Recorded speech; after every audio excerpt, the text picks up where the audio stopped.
Dahulu, hubungan romantis dapat terbentuk lewat adanya pertemanan secara offline. Namun, semakin dengan berkembangnya zaman, hubungan ini dipermudah dengan adanya sistem swipe dari dating apps dan juga sistem roleplay dari media sosial.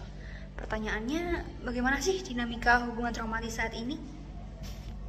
Faktanya, menurut Populis tahun 2024, ditemukan terdapat 63 responden dengan rentang 17-55 tahun menggunakan dating apps, dengan milenial sebanyak 52% dan juga Gen Z sebanyak 44%. Tapi, nyatanya 30% pengguna aplikasi merasa ragu menemukan pasangan hidup secara daring. Alasannya adanya kekhawatiran akan identitas yang palsu dan juga manipulasi informasi. Dan faktanya, memang benar ternyata banyak banget adanya love scamming dan juga adanya penipuan yang muncul dari adanya dating apps. Dan yang kedua, banyak hubungan romantis yang tidak lagi dibangun dengan berdasarkan komitmen.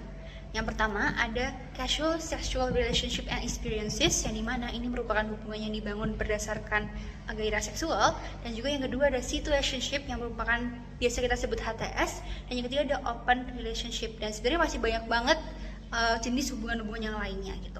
Dan karena adanya banyak sekali jenis hubungan, apalagi ditambah adanya dinamika digital, maka dari itu hubungan romantis secara daring ini menjadi lebih kompleks gitu. Maka dari itu diperlukan adanya fast intimacy dan juga adanya komunikasi hiperpersonal yang muncul juga dari adanya kepercayaan dari para pengguna dating apps itu sendiri ataupun pengguna individu yang membangun hubungan romantis secara daring kayak gitu. Maka dari itu, perkenalkan nama saya Lovena Natavia Berliantin, dan di sini ada Elisa Leoni Simorangkir dan juga Latifah Ayu Chandra yang ingin membawakan penelitian terkait di balik layar anonimitas, studi kualitatif pembentukan kepercayaan dalam hubungan romantis daring. Penelitian ini muncul karena keinginan kami untuk mencari tahu makna kepercayaan tiap individunya, terutama individu yang membangun hubungan secara daring, dan bagaimana sih pembentukan kepercayaan itu seperti itu. Selanjutnya, untuk metode penelitiannya kami menggunakan penelitian kualitatif dengan pendekatan deskriptif fenomenologikal. Lalu untuk partisipannya kami menggunakan metode purposive sampling untuk menentukan partisipan, di mana partisipan ditentukan dengan beberapa kriteria yang sesuai dengan tujuan penelitian kami. Adapun kriterianya, pertama, partisipan berusia dalam rentang 18 hingga 25 tahun, lalu pernah menjalin hubungan romantis secara virtual pada platform apapun dalam rentang waktu 5 tahun terakhir, dan hubungan yang terjalin sudah berlangsung selama 3 bulan. Lalu untuk metode pengumpulan datanya, kami menggunakan wawancara semi terstruktur, yaitu wawancara dengan panduan wawancara, tetapi memungkinkan peneliti untuk memberikan pertanyaan lanjutan dari jawaban partisipan untuk mendalami lebih dalam terkait pengalaman yang telah partisipan lalui. Lalu wawancara juga direkam dengan alat perekam untuk memudahkan peneliti dalam melakukan analisis data. Analisis datanya sendiri menggunakan descriptive phenomenological analysis dari Giorgi dalam buku La Cahiga tahun 2017. Untuk metode langkah analisis datanya, kami melakukan dengan 5 langkah. Yang pertama itu membaca transkrip secara berulang kali untuk menemukan intisari, lalu membuat unit makna dan membuat deskripsinya, lalu membuat deskripsi psikologis, lalu membuat deskripsi struktural dan mengeksplikasikan tema-tema inti dari pengalaman partisipan. Dari hasil penelitian, kami mendapatkan 3 partisipan yang berjenis kelamin perempuan dan ketiganya menjalin hubungan romantis secara virtual pada aplikasi Telegram. Jadi dari hasil penelitian kami menemukan 3 tema utama. Yang pertama itu yaitu peran komunikasi dalam membangun kedekatan emosional dan kepercayaan dalam hubungan daring. Jadi ketiga partisipan mengakui bahwa kedekatan mereka itu terbangun karena ada komunikasi intens yang dilakukan setiap hari dalam jangka waktu yang lama, di mana komunikasi tersebut dapat memberikan perasaan bahwa pasangan tersebut hadir meskipun mereka itu tidak bertemu secara langsung. Nah, jenis komunikasi yang dilakukan itu dengan memberikan kabar terkait kegiatan yang dilakukan setiap hari dan juga memberikan perhatian sederhana. Hal ini tuh bisa dilakukan karena adanya pemenuhan kebutuhan afeksi yang diberikan oleh pasangan, sehingga dapat memberikan kedekatan emosional dan juga rasa kepercayaan pada pasangan meskipun mereka itu tidak menjalin hubungan secara tatap muka. Nah, hal ini sesuai sama penelitian terdahulu, di mana penelitian tersebut bilang kalau misalkan komunikasi secara intens dengan membicarakan hal-hal terkait kegiatan sehari-hari dan juga menggunakan bahasa emosional itu bisa memberikan kedekatan emosional meski tidak bertemu secara tatap muka. Nah, ini juga ada bukti transkrip dari partisipan yang berkaitan dengan tema satu ini. Tema yang kedua adalah afeksi dan rasa aman dalam membangun kepercayaan di hubungan daring. Salah satu konsep yang berkaitan dengan pembentukan kepercayaan di hubungan daring adalah konsep tentang fast intimacy. Fast intimacy merupakan konsep yang menjelaskan tentang bagaimana pasangan mampu membangun kedekatan melalui proses komunikasi yang intens, dan salah dua faktor yang mempengaruhi fast intimacy ini adalah afeksi digital dan rasa aman. Afeksi merupakan bentuk perhatian yang diberikan oleh satu pasangan ke pasangan lain. Berdasarkan penelitian yang telah kami lakukan, ditemukan bahwa pembentukan afeksi dapat diwujudkan melalui 3 faktor utama.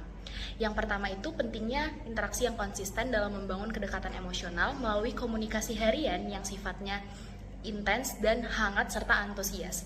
Kedua, adanya pemenuhan kebutuhan emosional yang diperkuat oleh adanya afeksi digital, yaitu berupa penggunaan simbol komunikasi seperti kata-kata dan stiker kasih sayang dalam percakapan rutin. Terakhir, kepercayaan dapat divalidasi oleh tindakan nyata, di mana pasangan dapat menunjukkan bentuk apresiasinya melalui dunia fisik seperti mengirimkan makanan atau bunga kepada pasangan. Selain afeksi, rasa aman menjadi fondasi krusial dalam hubungan yang terbentuk melalui 2 aspek utama, yaitu keterbukaan dan kepekaan emosional. Keterbukaan menjelaskan bahwa kejujuran dalam komunikasi memungkinkan pasangan untuk saling memahami tanpa ada yang disembunyikan. Hal ini diperkuat oleh adanya kepekaan emosional, yaitu kesediaan pasangan untuk hadir sebagai pendengar yang responsif, terutama saat salah satu pihak merasa cemas atau overthinking. Kombinasi antara keterbukaan dan kehadiran emosional yang peka pada akhirnya dapat menciptakan stabilitas hubungan dan kepercayaan karena individu merasa diterima dan didukung sepenuhnya meskipun adanya keterbatasan jarak dalam hubungan virtual. Oke, untuk tema ketiga yakni dinamika kepercayaan dan tantangan komunikasi dalam hubungan daring berbasis anonimitas. Kalau misalnya kita lihat dari definisi anonimitas itu sendiri, anonimitas ini merupakan informasi terkait dengan identitas asli individu yang itu tidak diungkapkan kayak gitu. Dan kalau misalnya kita lihat dari penelitian Zoo di tahun 2025 ditemukan bahwasanya terdapat bahwa anonimitas ini itu mampu memperdalam hubungan interpersonal dan juga meningkatkan keintiman. Dan memang menurut penelitian yang kami temukan itu sesuai dengan hasil penelitian kami. Tetapi hal ini pun dipengaruhi oleh beberapa hal gitu. Yang pertama, karena adanya kepercayaan ini muncul karena adanya batasan dan juga kejujuran dalam mengakui kesalahan, yang dimana di sini bisa dilihat dari adanya transkripsi yang sudah kami tampilkan di PPT, dan juga ternyata adanya anonimitas ini pun memberikan dampak yang negatif, yaitu adanya ketakutan akan ekspektasi pasangan yang tidak sesuai, terutama terkait sama ekspektasi fisik. Takutnya ketika misalnya ketemu secara langsung itu nggak sesuai fisiknya seperti itu. Dan yang kedua, ketakutan kalau misalnya kasih sayang diberikan oleh partisipan kami itu tidak sesuai sama ekspektasi pasangan seperti itu. Hubungan yang arahnya mau ke arah serius ternyata ditemukan bahwasanya ketika hubungannya anonim ini tuh mempengaruhi adanya tingkat kecemburuan dengan pasangan mantan pasangan, dan juga ini berdampak kepada perasaan insecure yang dialami oleh partisipan kami seperti itu.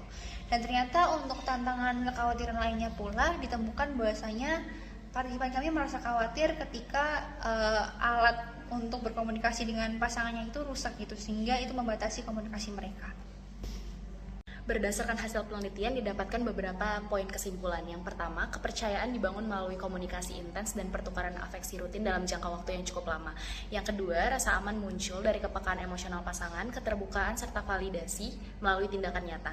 Yang ketiga, batasan informasi dalam hubungan daring memberikan perlindungan identitas yang justru meningkatkan perasaan aman bagi individu.